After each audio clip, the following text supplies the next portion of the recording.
Well, two of the elite teams in the NFL don't have their top defensive players in camp with their NFL teams. Nick Bosa, Chris Jones, still out of camp. Both want contract extensions. Both have 1 year left on their current deals. Very complicated. The talks with Jones in Kansas City, huge distance. It's like Kansas City to St. Louis.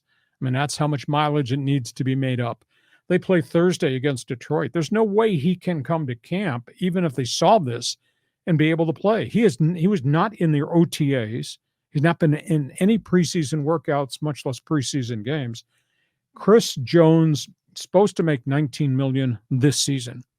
He has been offered $24 million. He wants $28 million, which would make him the second highest paid defensive lineman in the league, just south of Aaron Donald of the Rams. He's already given up $2.2 million in fines because he never came to camp. He had a year left on his deal.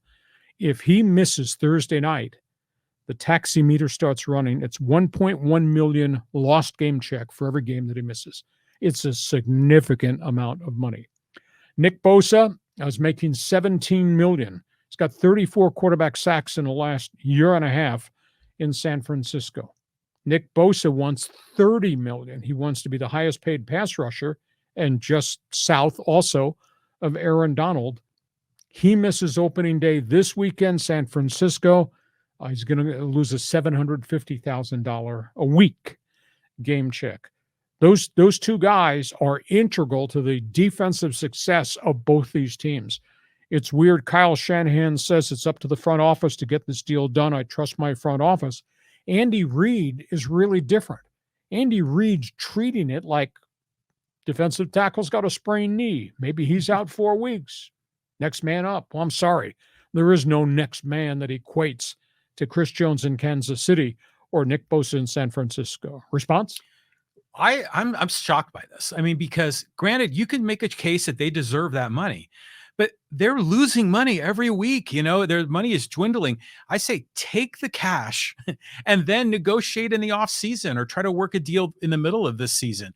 But to get it to this point, you're just going to create more friction, more animosity. And does it really even improve your situation when you become a free agent? I'm not sure it does. And you're not in game shape. Right. I mean, you come back and you think you can play 10 days from now and you missed all of camp. I think the propensity of injury is a little bit more significant if that were to happen. I don't know that it should have gotten to this. These teams have had all this offseason to figure a way to get these guys upgraded contracts. It's like they're getting bad advice, I think.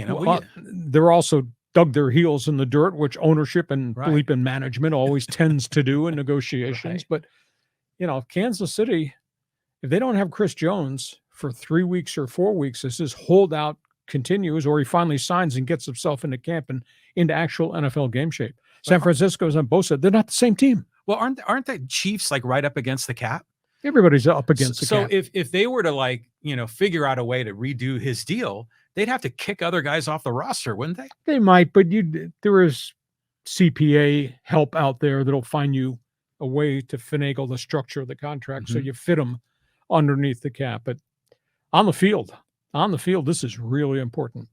Let's talk about